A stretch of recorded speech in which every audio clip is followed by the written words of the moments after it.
2 UGC funded projects. She has written a number of papers, articles, and books. So, ma'am, I would like to. Hello, am I audible? Yeah, sure. Yeah. You are. Yeah. So, ma'am, over to you now. Hello. Yeah. Over to you now, ma'am, for the session. Yes. 1 minute. Okay. A very good afternoon to all of you. At the outset, I would like to thank the Christ University and all the faculty, and especially Praveen, for proposing my name to deliver a lecture on research methodology. Actually, I gave this title, Use of Research Methodology, use of quality research tool in survey research. I have been engaged in research ever since I became a lecturer in 1980. And that's how I'm so passionate about lecturing and also researching, which has been part and parcel of my work. And I take this opportunity also to welcome the participants and look forward to interact with all of them. Now it is about 12:35. I will start with my presentation. Research is basically, something which everybody cannot do. I'm starting with a negative note. But in reality, what has happened is everybody wants to do research. Everybody wants to do research. But people don't understand that research is a very serious business. And therefore, only those people who have the liking, first of all, for books and also for reading. The prerequisite for a good researcher is reading. Reading is a must. Many people start research without having liking for books and journals and library and reading, and also without any kind of loyalty to the guide. I'm using this word loyalty because one has to be reporting whatever they do to the guide and take the guidance in a literal sense. Guidance is not just for the namesake. You enroll and then you become a candidate and you are there at your end and the guide is here in his end. It is not like that. Why is the audio? The audio is clear? Yes, ma'am. It's clear. Sounding well. Praveen is finding it feeble. Anyway, so I always feel that research, whether you come from science background or social science background or any other background, research is a very serious business. Are you able to see my screen? No, ma'am, not till now. Not till now, ma'am. Okay, I'll have to share it then. Once again, I'll start sharing it.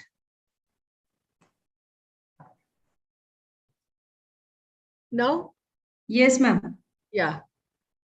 So let me proceed without wasting much time with a basic introduction to what is survey research. Very often, the social scientists, especially, for example, library science is a social science, management science is a social science. We treat it as social science, and other subjects like sociology and related subjects like anthropology, all these are considered as social sciences. Now, many a times in survey research, the investigators concentrate more on a quantitative aspect of social science. Of course, by definition, survey research is quantitative tool for conducting research in social sciences because we randomly collect the samples from the entire population and then try to find out what is happening in that particular subject or in that area. Sometimes we may also take random samples from a smaller population, which is called as representative population. And then we try to adopt different field methods. Now with the emergence of internet, we have online methods and we also have, besides the questionnaire, face-to-face interview, telephone interview, and all that. But however, I would like to say that the purpose of survey, conducting a survey, is to basically gather information, collect information. That is the main purpose of survey. Now, coming to the characteristics of this method, survey method, we can get sufficient amount of information, especially about the population, which is called as demographic information.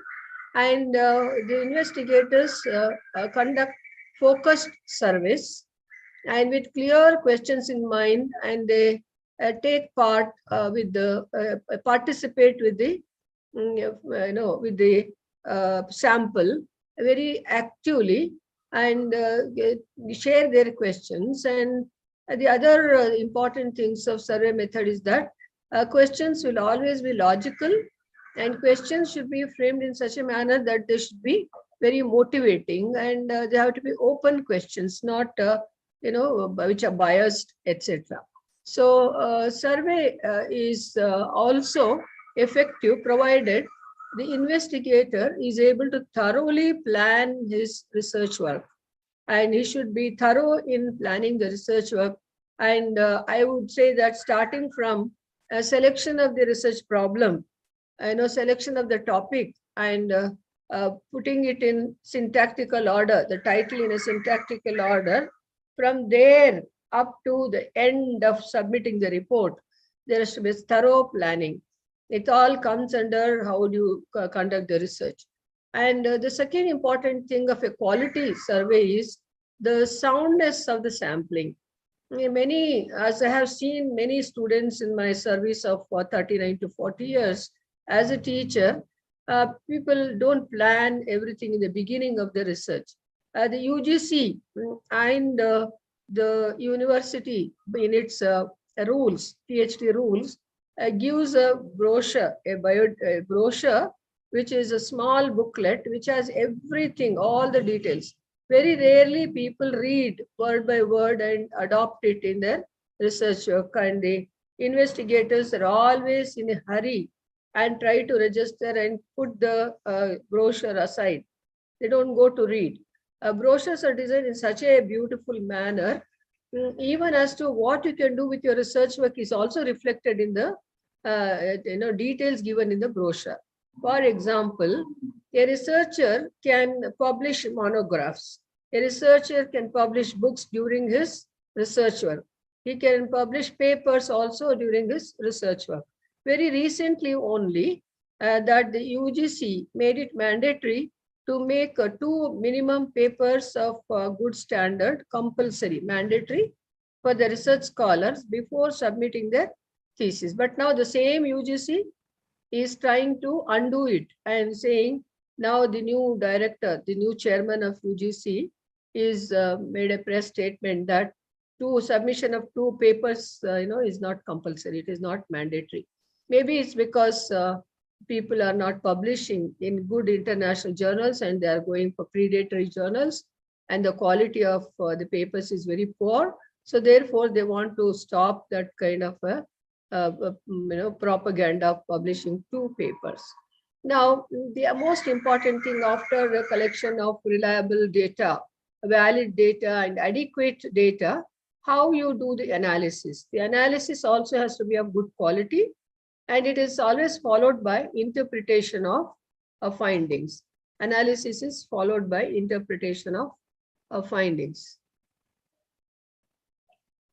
Now, in the quality aspect, we also have to keep in mind the purpose for which we are conducting the research, the objectives, purpose, and the output required from our data collection. What is the output we are looking for? What do we want to do? And all this depends on the designing of your methodology for collection of data and sample selection.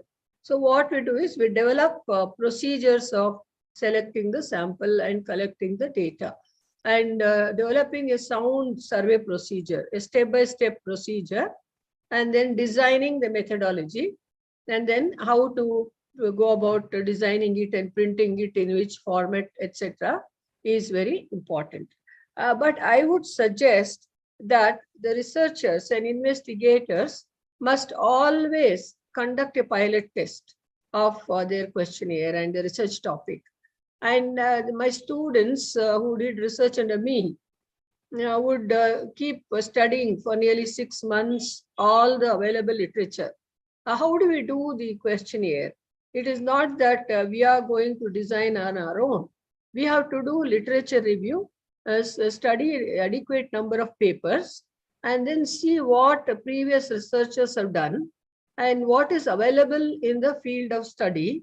And after studying that, the investigator will get an idea as to what is there in his subject. And then based on that, you can design a pilot questionnaire or interview schedule or some checklist, whatever is necessary. And this pilot study can be carried out on a small category of respondents. And that can be converted into a conference paper or a journal paper, and the results and the outcome of the pilot test will help you to modify the final questionnaire. And then based on the analysis that you carry out in the pilot test, and modify the procedures and evaluate the questionnaire, etc. I would go one step ahead and suggest the investigators, when you design the final questionnaire, always get it reviewed by a couple of senior teachers or your own friends if necessary. That will give you a kind of objective feedback from the constructive feedback from the other colleagues who are reviewing your schedule, questionnaire schedule, or any survey technique. And that will give lots of input to make your questionnaire and your research tool, whether it is interview schedule or observation or a case study or Delphi method or questionnaire, will make your questionnaire thoroughly authentic and valid. And therefore, it is necessary that our students always get it reviewed by others. And the purpose of reviewing, etiquette reviewing, is the error can be reduced to the minimum, because after collecting the data and there are some lacunae, you cannot go back and then start making another schedule, because the duration of research is 5 years. Normally it is 5 years, but now within 3 years also you can submit.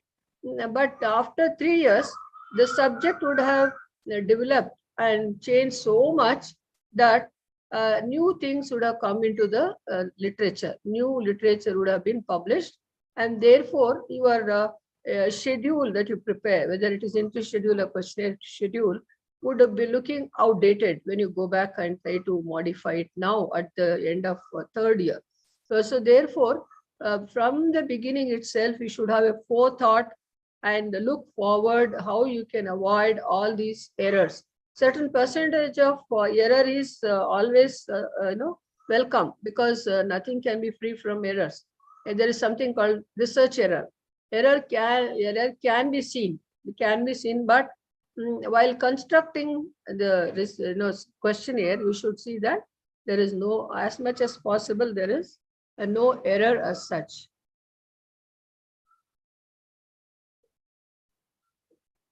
So after taking care of the reviewing part and getting evaluated by others, finalize the procedure of constructing the questionnaire and preparing the document fully. Now, after having decided to choose questionnaire as a tool for collecting the data, then you should go next, try to look at sample, how to select the sample, how are we going to do the sampling. There are several sampling techniques. Like, for example, very often people use a little higher sampling techniques. Random sampling is very common. A stratified random is better than just random sampling. Then you also have other sampling techniques like cluster sampling, and you have convenient sampling. All these are there. So therefore, one need not be in a hurry to distribute the questionnaires randomly and then try to collect the data in a hurry. You can study how purposive sampling is different from convenient sampling, how cluster sampling is better than stratified sampling. It all depends on the topic a person has selected. With the population the person has selected, whether it is very huge like all over India, or within your state or within your district, and whether it is only belonging to a certain strata of the society, etc. So there are plenty of sampling techniques which need to be thoroughly studied by the investigator and use, which are not commonly used by others. Like, cluster sampling, convenience sampling, purposive sampling are much better than stratified sampling and random stratified sampling. So therefore, if you are adopting a supplementary method apart from questionnaire, along with that, there's something called combination method of doing research. Combination method. More than one method needs to be used. Only one method is not enough to arrive at generalizations and conclusions. Once it so happened that one of my students, she had used 3 methods of data collection. And when she appeared for the final presentation of the thesis, one of the examiners asked her a specific technique of evaluating the topic. She was doing it on evaluation of collection in libraries. It was all about attitude of users towards using books, etc. in the library. Luckily for us, we had found an interesting paper published from one of the African countries, and we used that technique and we physically verified books in the library to see how often they are used by the students and which subject is exhaustively used and which is least used, etc. So the examiner was so happy, and the girl was also in the end very glad that she had done this combination method. It's called combination method of using research tools. Like she used the interschedule for the librarians, she would questionnaire for the students, and then physically she verified the documents in a library, going to some select shelves, and then those results were evaluated keeping certain criteria. So like this, a combination of method will give you good results, and data is more valid, reliable, and authentic, and it is a joy to interpret such data. Because if you have only one type of data which is linear in order, just straight, then there is no challenge in interpreting.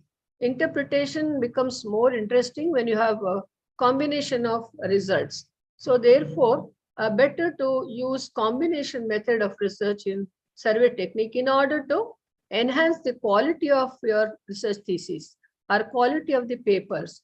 When by more than one way you ask the person and the results are same, that means you are on the right platform, you are on right footboard to do the research. So therefore, prepare the questions based on the sample. The sample selection should be so good that it should be from across the various types of tools like questionnaire, interview, and Delphi, or taking opinion from the experts, or from participative observation, etc. So this is how one has to increase the quality of conducting a survey. So prepare the data entry sheets and prepare the sheets for tabulation, and if necessary, use proper coding and entering of the data, edit the data, and then process the data. Like once the responses come back, the investigators will have to see each and every sheet of the questionnaire and see that coding was done properly, and then the questions are properly filled. If there are incomplete questions, how to make them complete or omit, etc. And then how to calculate the results, estimates, and then how to prepare the tables, how to do the data entry in Excel. All these things can be joyfully prepared and joyfully done.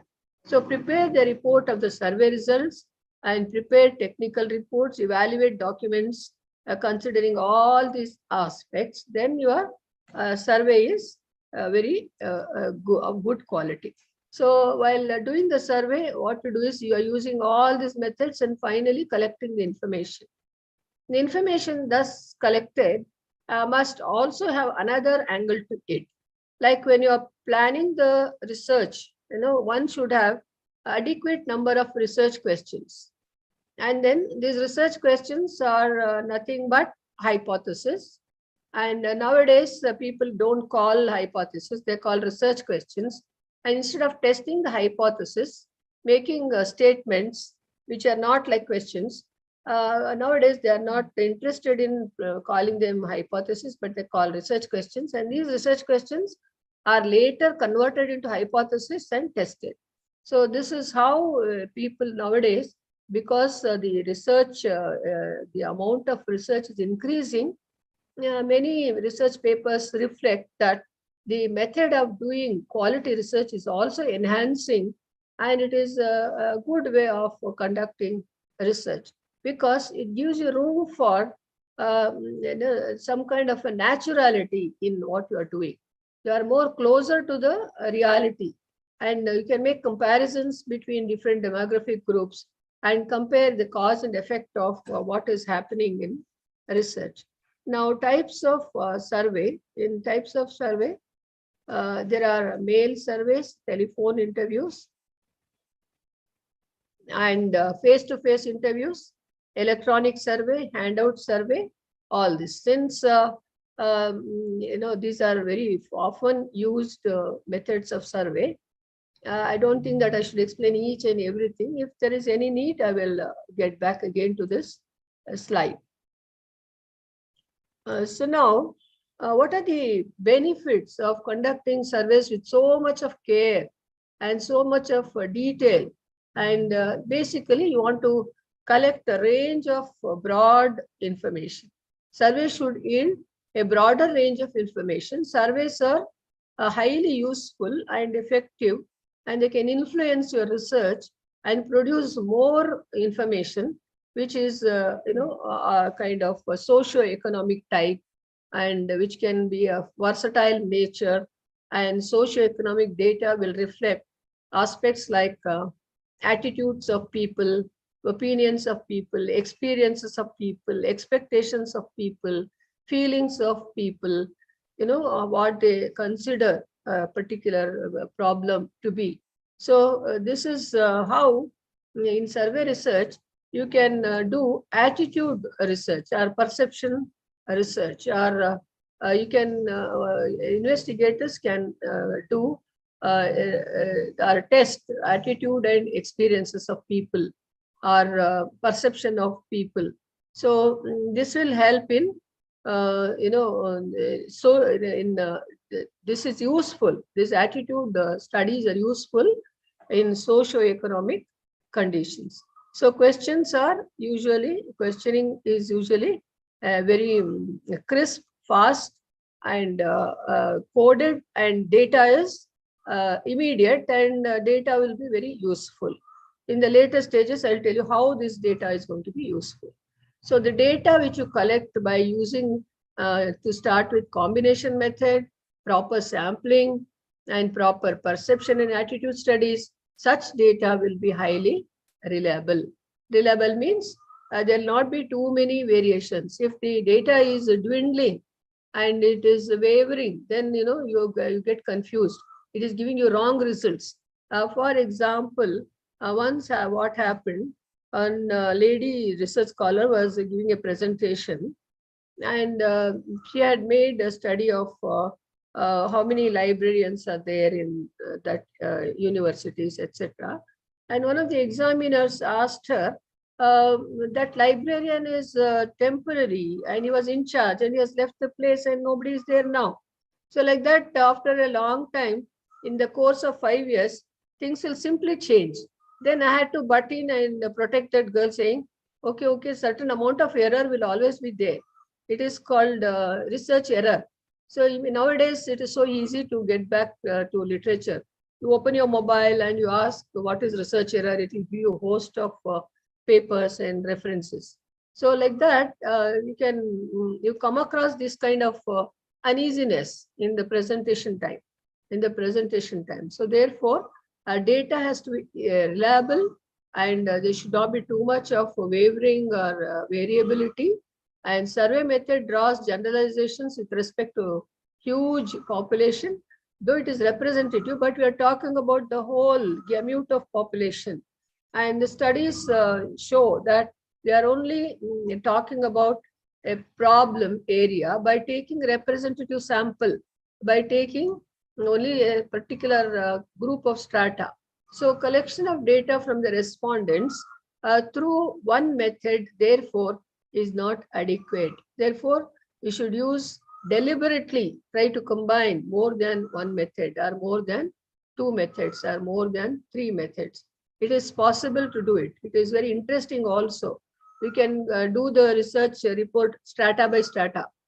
First, you do analysis of what you gathered from the questionnaire. Based on the lacuna, you collected the data from interview schedule, do the analysis, then you take the expert opinion, do the Delphi analysis. So all these useful tools, which are plenty and available, others are using it, others are using across the world. So why not we use it? And there is no harm in reading the previous studies published abroad. And for my surprise, we found similar theses available fully in the internet. And we were so happy to find them so that they would act as a guideline or a guide to us to finalize our questionnaires. So it is very interesting, and one should take it positively and as a motivation rather than as a drawback of seeing the fully published thesis abroad. So you take a problem, go deeper into it and be in depth in it, and then verify the results and apply theories and test and prove or disprove the theories also. So like that, I give a lot of examples from library science because we have done research in library science, which is also a social science. There is one big author in library science by name D. Solar Price. He has written a book called Big Science and Little Science. And he said in his book long ago in the 60s that single author papers in chemistry will be extinct. So we wanted to test whether it is true or not. When we did our study in 1995, we found that the trend of solo authors still exists. Though the multiple authors have increased, the trend has not become extinct of solo papers, single author papers. In science and technology, normally a paper is written by 10 authors, 12 authors, 13 authors for various reasons, whereas single author papers are less. So like that, take what you have studied in the previous works.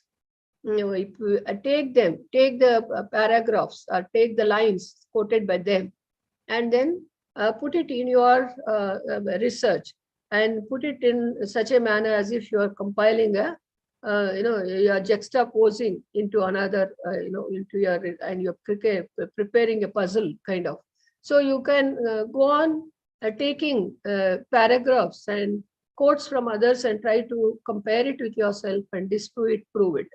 And we always thought research thesis have to be simply plain presentation of our results, but it is not like that. You can also quote, cite papers and take from other literature which is already previously published, try to prove it or disprove it. So there will be difficulties in doing that, but it is not actually a difficulty, but it is kind of a combination of combination writing. Like when you are interpreting, if you quote people from your area, the previous authors, your reading becomes interesting. The reading of the paper becomes interesting, and this helps in making number of papers from your research data. Like that is the beauty of compiling a thesis. My students, after getting the PhD, they go back and go to their original organization. And within 6 months, they get a new job. And they call me and say, it's all because of me. I said, how is that? They said, madam, it's not like that. I said, I was not in the panel, neither I was, I gave you the advertisement. In no way I influenced you. How is it?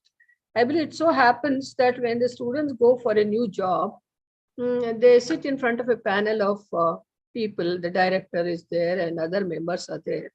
And the chair of the recruiting session will say, Please say five in it something about yourself. So the students start saying and start presenting the papers. Praveen Vaidya is still there or not? I don't know in the session. And they show the papers which are of good quality, which are published in international journals, and books are also published, monographs are published. Then subsequently people who are coming in the row, they will not have all this merit. Then job is this boys, because they will be totally surprised. How is that one person has so many papers? It's all out of the research. And it's so interesting. Some people laugh at this kind of work. You know why? Because they'll say, and you are getting PhD for the PhD awarded for the thesis, and you are publishing papers out of that thesis. You are publishing a book out of that thesis. What is the same data is being represented everywhere? That is the way it is. That is the way it is. Science is also being published like that only. And I'm always very fond of Sir C.V. Raman and his work.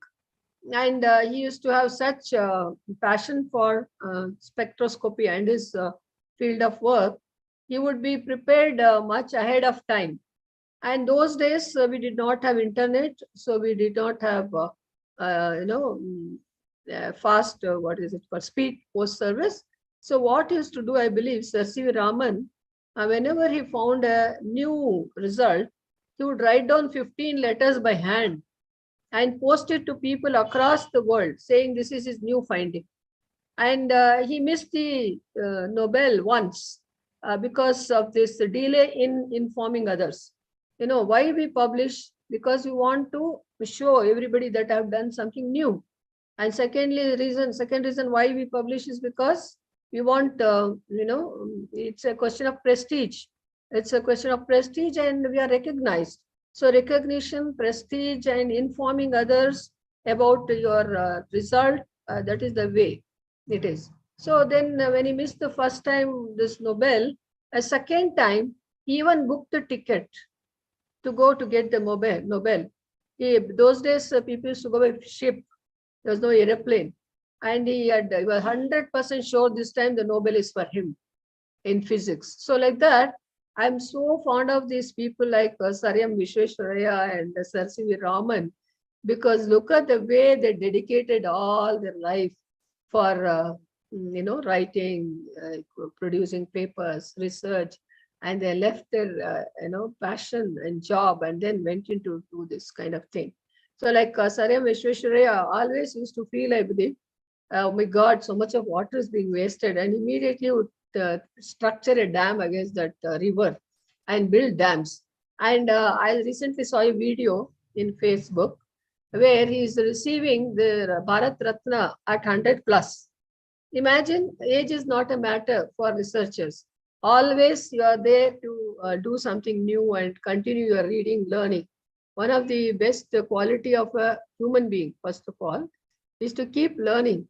Learning is the next thing. Learning is the key. Keep learning new things.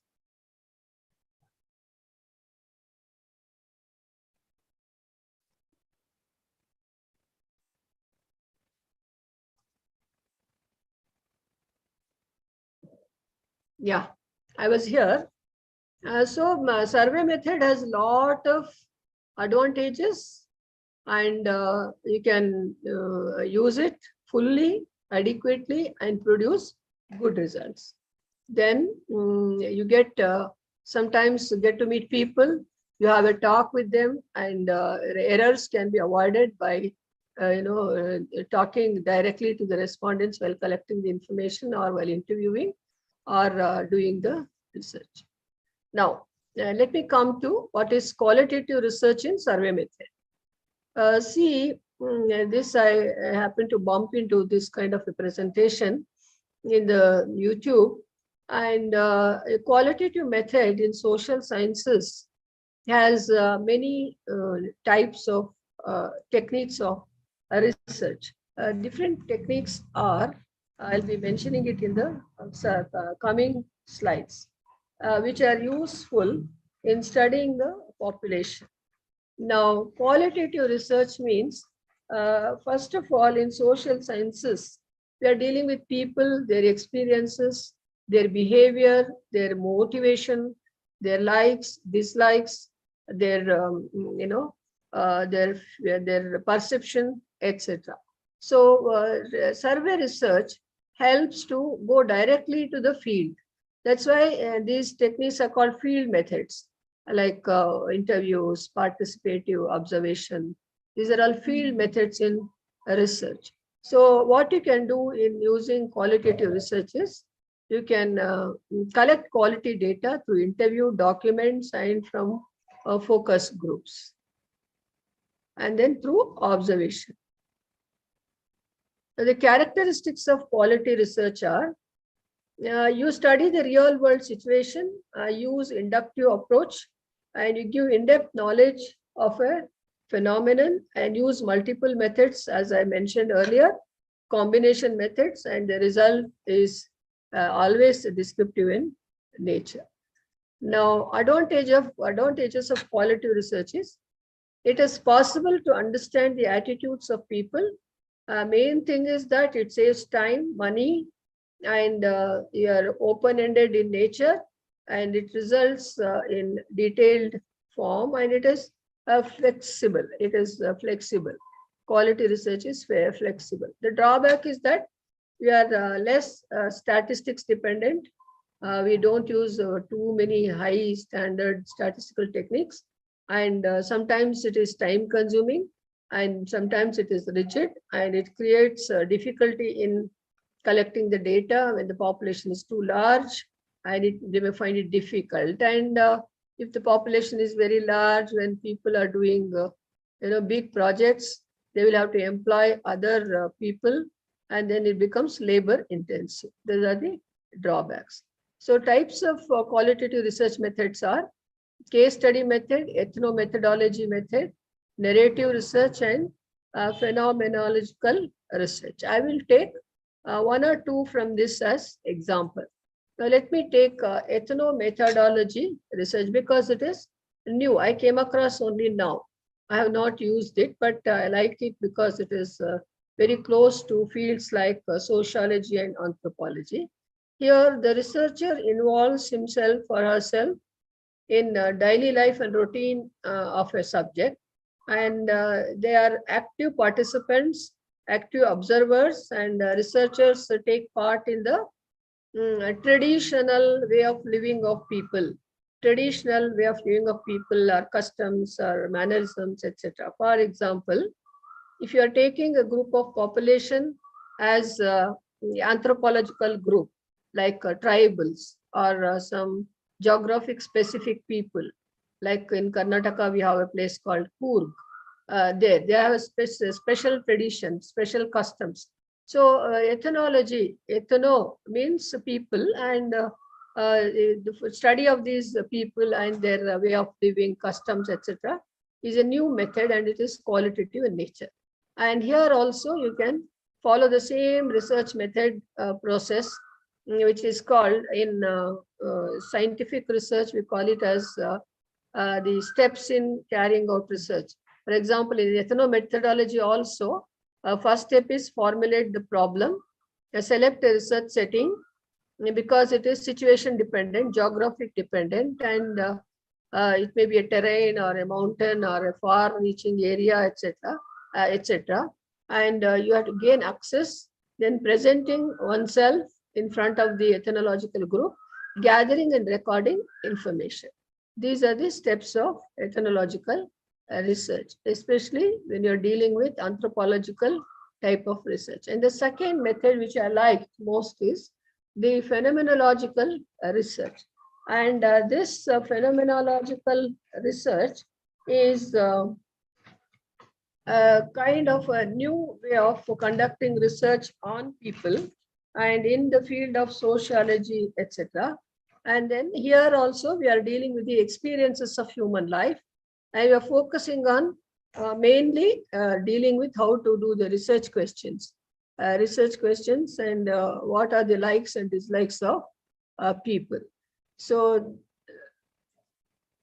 and then this flow chart indicates Phenomenological research, steps or layers.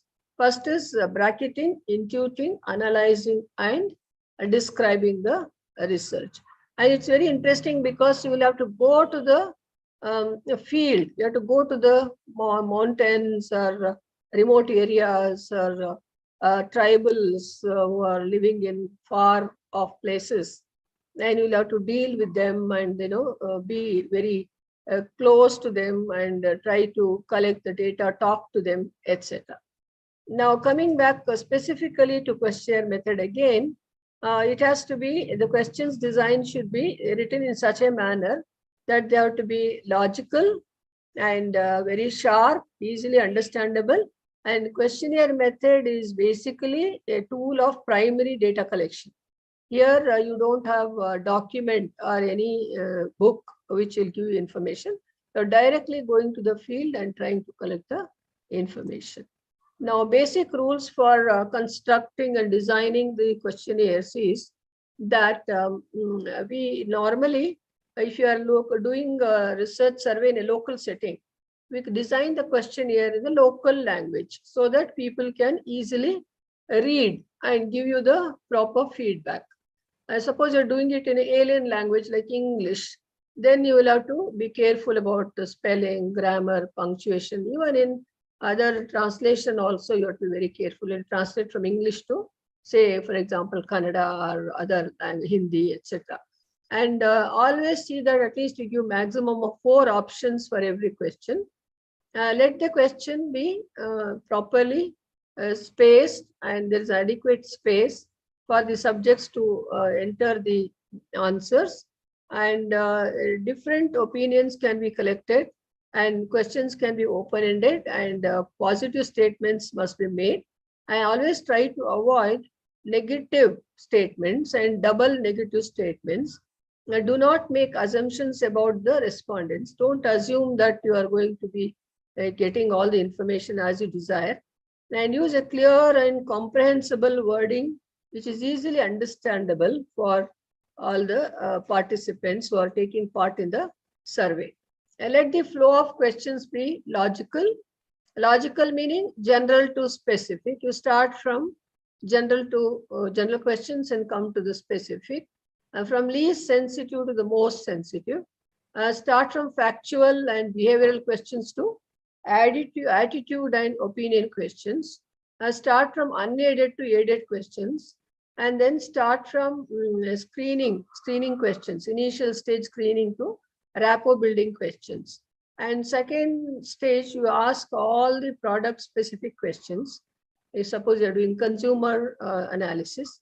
And in the last stage, you ask demographic questions. So like this, the flow of questions should be highly systematic. And let the questionnaire not be so lengthy, not so heavy, not so too much for people to read. It should not exceed more than, including the introductory part, 30 questions. Lesser the question, the cross tabulation is better. And if you have too many questions, and the respondent will start, what is it? They'll start simply filling it without reading.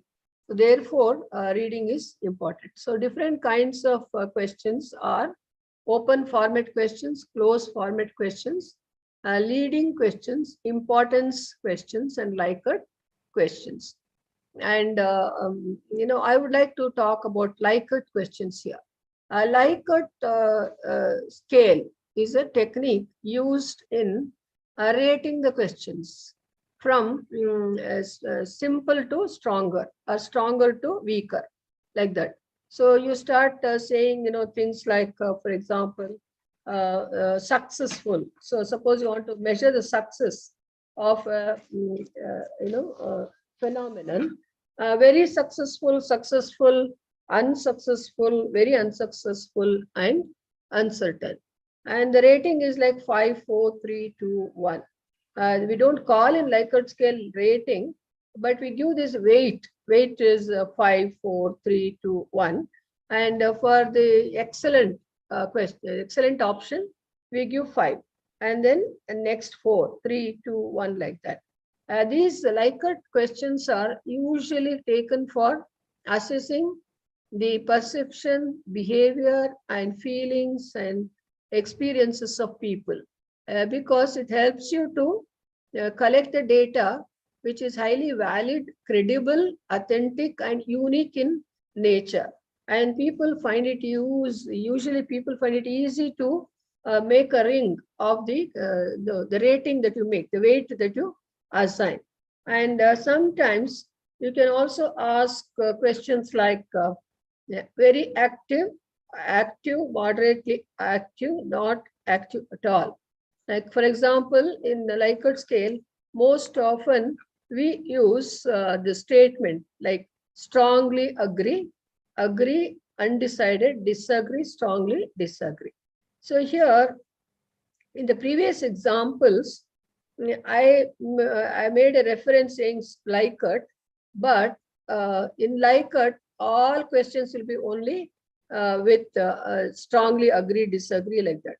This is the variations in the questions will be like very successful or active, very active, etc. Can be assigned weights from 1 to 5 or 0 to 4. And these are very useful when you are assessing the behavior of people. They may be from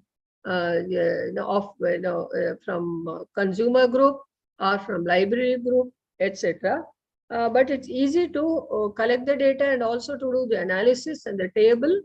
And you can apply other statistical techniques to the data that you have collected, like simple tools, statistical tools like mean, mode, standard deviation, to regression, and all kinds of tests like F test, T test, all that can be applied, because you get the data very accurate, and it is scaled, and you have it in measures like it is 4, 3, 2, 1, 0, like that, 5, 4, 3, 2, 1.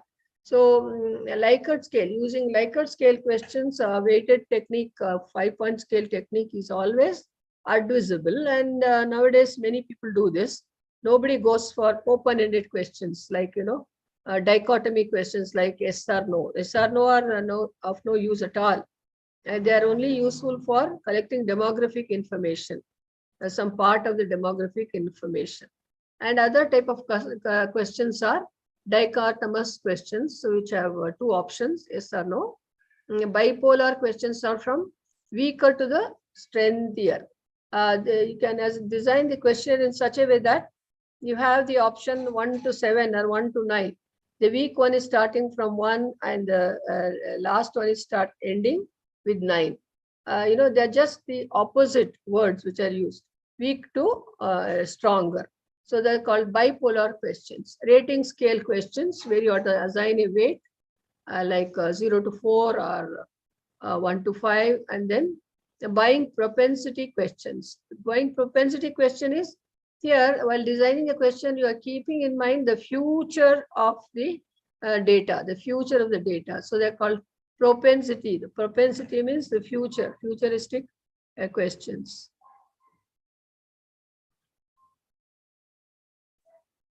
Yeah, and try to avoid. Ma'am, we are getting close to 1:30. Yeah. We started late, right?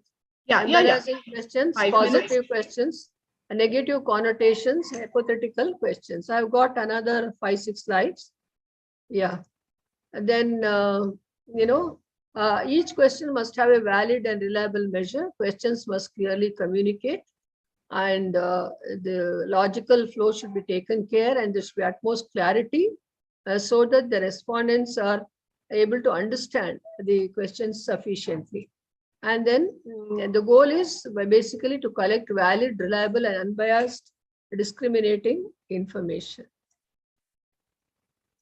And then the steps are like this.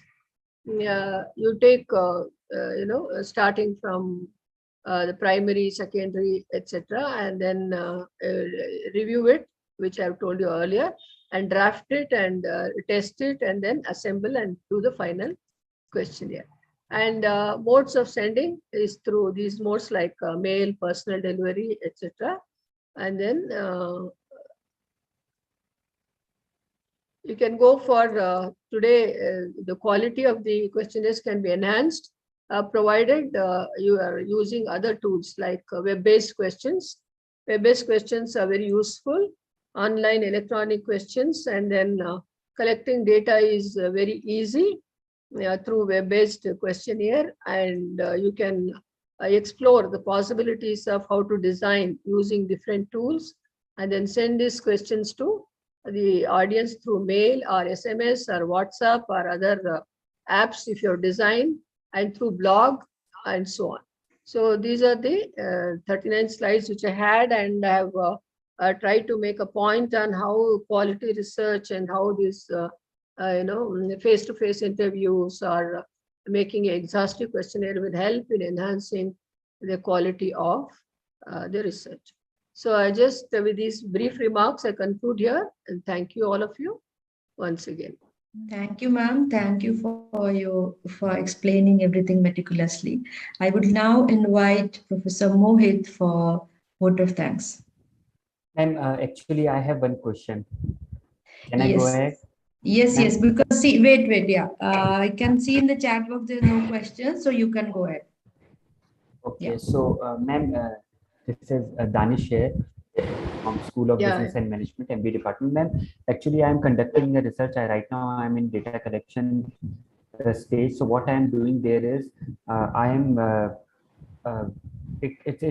research is related to Instagram. So there, my research question is that what people when see there is a like button on Instagram. So when people are clicking that like button, my research question is what exactly they are liking when they are clicking the like button. So that is my research question. So majorly my approach is quantitative, where I have used Likert type questions, but one question deliberately I kept it qualitative. I don't know whether I can call it qualitative as of now, because I'm not very well versed in qualitative research. You mean so the there question? I have simple. Yes, ma'am. You mean the question itself is why do they like the like? So why in that question, why do they click the like button? Is it? So that is a simple question, very open. It's totally open-ended. So I have simply asked the respondents, tell me in 3-4 lines what exactly you like. Not why did you click the like button, but what exactly you liked. I'm very happy that you asked this question. In fact, I had it in my mind, but I could not expressed it.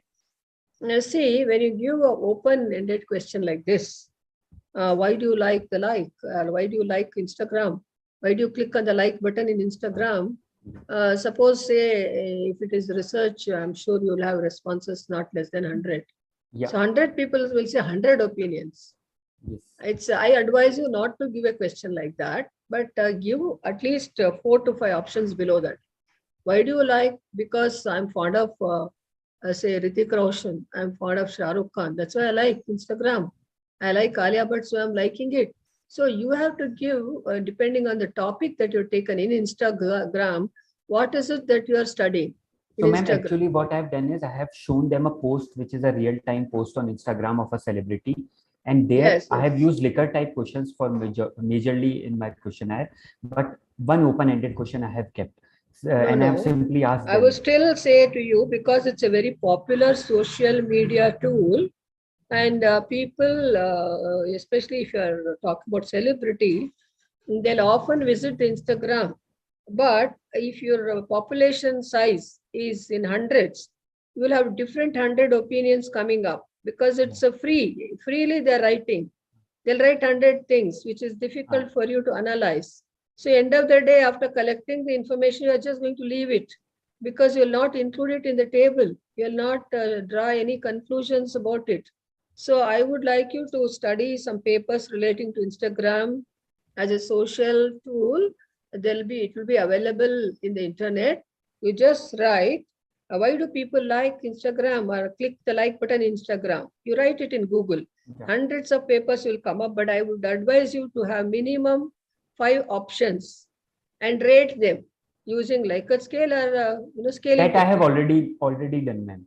That I am doing using MCQs and Likert type questions. So I have adopted questionnaires. Below this, you have to give options. Then your question will be good. But if it is open-ended question like you are asking in the end, when we did research, we used to say, give your suggestions about the topic. What suggestion? 100 suggestions will come. Which would you take? It's not possible to take. There is no way to analyze this type of qualitative data. No, you can analyze, but again, it is bias, You are going to like some statement somebody said, which is closer to your mind, your liking. Then how is it objective?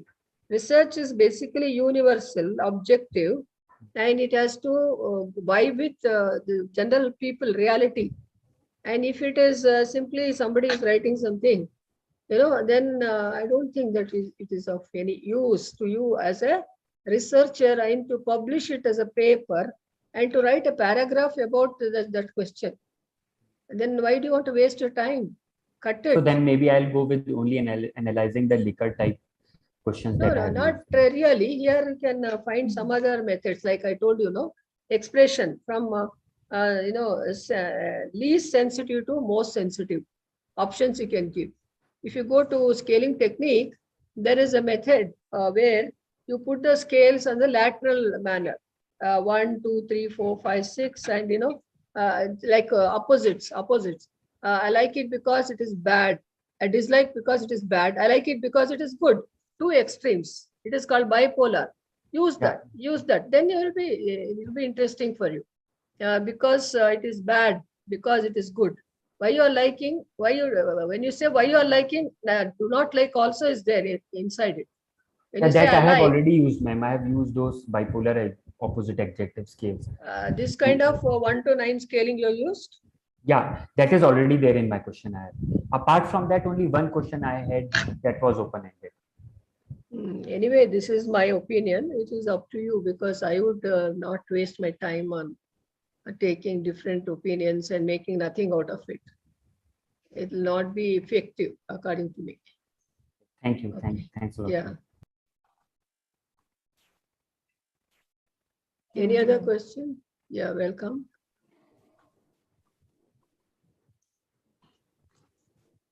Anybody has any questions? I think we have no further questions. Richa ma'am, I'm audible? Yes. Please go ahead. Okay. Hello. Good afternoon, everyone. I'm Professor Mohit Boralkar on behalf of the School of Business and Management. I'm honored and privileged to extend the vote of thanks for today's session. I really extend my gratitude towards today's speaker, Dr. Khaiser Jahan Begum, for sharing her wisdom with us and sparing her valuable time for us. Ma'am, thank you very much for briefing us about the insights of qualitative research. Indeed, everyone will surely make use of this knowledge and experiences you have shared with us. I would also thank our Director and Dean, Dr. Father Josie P. George, and our academic coordinator, Father Justin, for their guidance, motivation, and support. I also thank our HOD, Dr. Becky M. Thomas, for her constant support in organizing this webinar. Finally, I would like to thank all the faculty members and students, those who have joined us in this Zoom meeting. Also, everyone else, those who are watching this live stream, thank you everyone for being here with us. Thank you all. Now, I would request everyone to raise for the Christ anthem. Shalit ma'am, do I have the screen sharing rights? Mohit,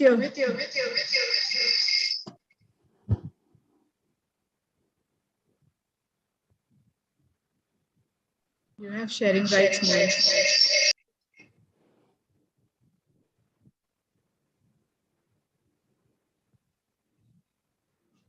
I hope my screen is visible. Yes. It's visible.